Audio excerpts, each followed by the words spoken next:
Bonjour, bienvenue à l'émission Cédric Music Station. Aujourd'hui, je reçois Fabrice Di Falco. Tout de suite le live et après l'interview.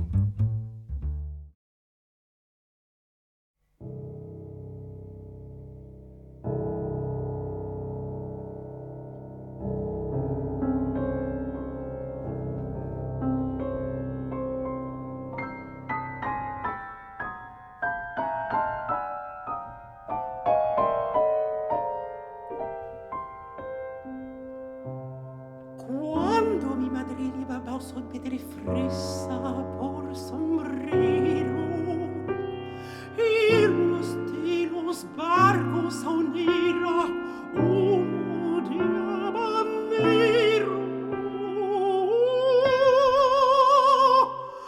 Morata puerta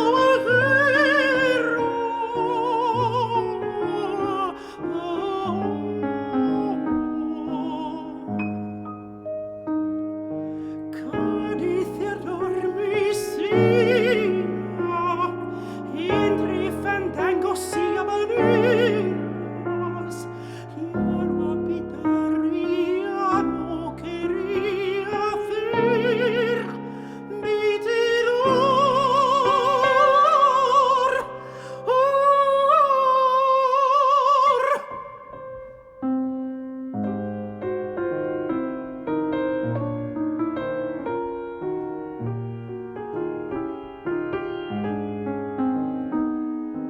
Dime dónde está la flor que el hombre tonto venero.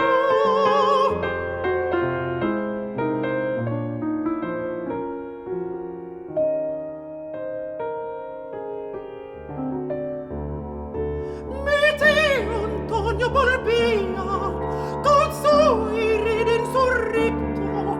La cabaña y el príncipe sonaban por los patios del puerto y a la primavera sur del mar de las Antillas y así apagó se nos ha muerto.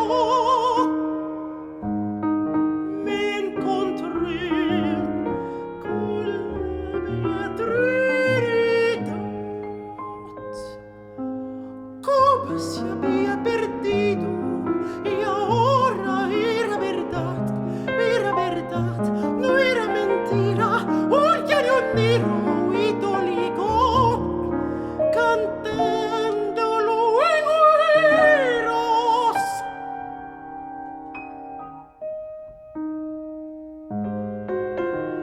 La palma ya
grido.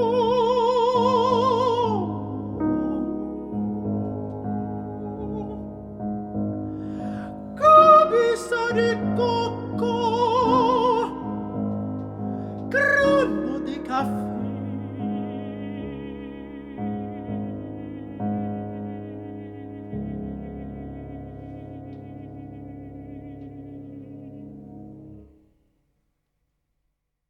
Aujourd'hui, je reçois un artiste formidable, un contre-ténor, mais aussi un organisateur d'événements, c'est Fabrice Difalco.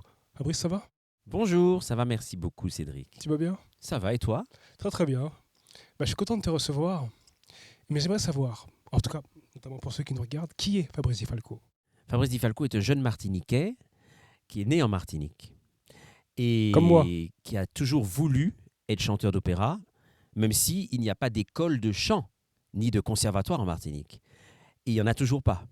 Mais en tout cas, une chose est sûre, je pense que quand on a envie d'en faire un métier, et en plus un métier artistique, il faut aller au-delà des mers, au-delà des frontières et se faire accepter pour que sa passion devienne une réalité.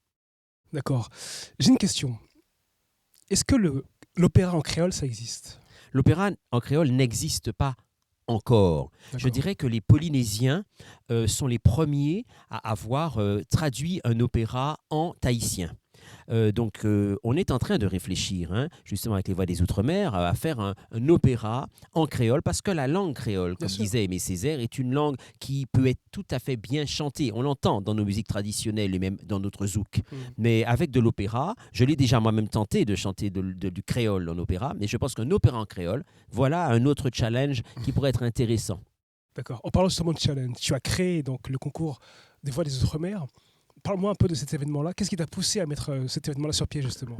Ce qui m'a poussé de créer le concours Voix des Outre-mer avec l'association Les Contre-Courants, simplement c'est parce que j'avais fait un état des lieux. J'ai créé l'opéra Les Nègres de Michael Lévinas, d'après la pièce de Jean Genet, à l'Opéra de Lyon.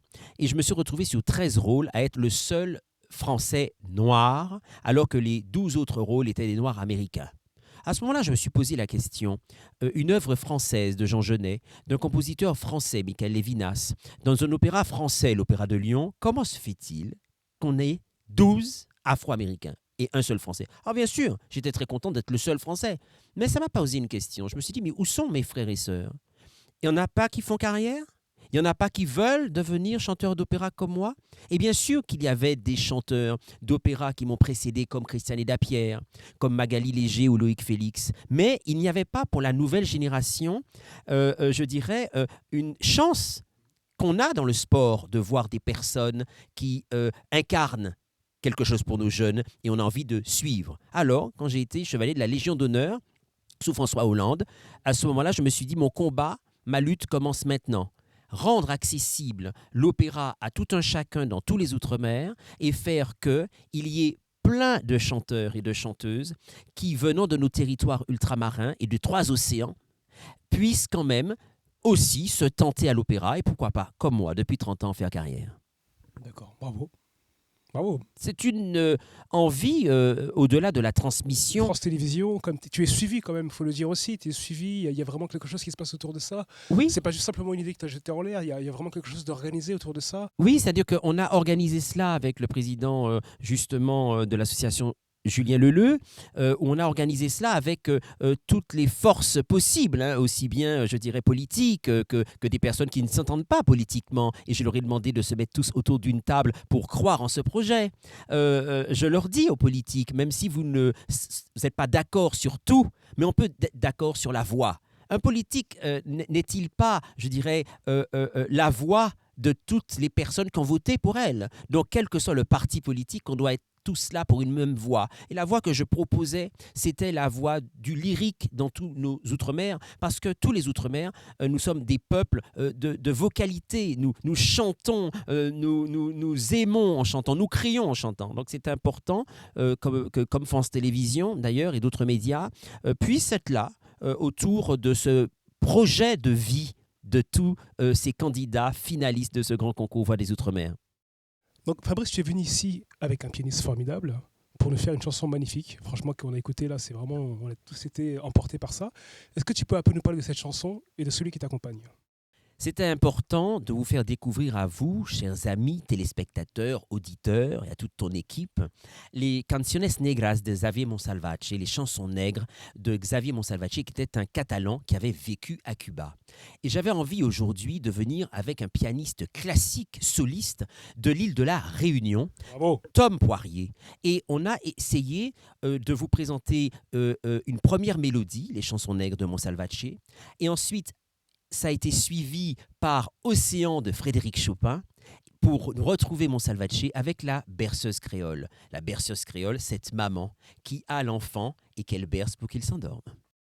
Il y a aussi autre chose qui nous réunit, qui nous rassemble en tout cas, c'est qu'on a vécu un moment difficile tous les deux. Tu as perdu ta maman il n'y a pas longtemps, moi aussi, j'ai perdu ma maman. Est-ce que tu as un mot pour ces mamans martiniquaises, antillaises, créoles? Est-ce que tu as un mot pour ces mamans créoles qui sont souvent dans l'effort, mais dans l'effort, dans le silence en fait. On les entend pas vraiment, on les voit pas vraiment, tu vois. Est-ce que tu as un mot pour ces mamans créoles? La voix de la mère est une voix extrêmement importante parce que c'est la première voix que l'enfant entend. Avant même que l'enfant naît, l'enfant entend la voix de sa mère. La voix de la mère est une voix de potomitan, comme on dit dans nos outre-mer, et une voix ancestrale. La voix de la mère a une particularité aussi d'avoir, je dirais, comme notre mère MER, toutes ces qualités de nous emmener au plus loin qu'un enfant peut aller. Alors, à toutes les Martiniquaises, les Guadeloupéennes, à toutes les personnes des Outre-mer qui sont des mères, je voulais vous dire ô combien nous devrions vous respecter encore plus. C'est quand vous partez qu'on se rend compte de combien vous étiez essentiel. C'est quand vous partez, que vous nous manquez, que nous vous pleurons, que nous comprenons comment vous avez non seulement créé la vie.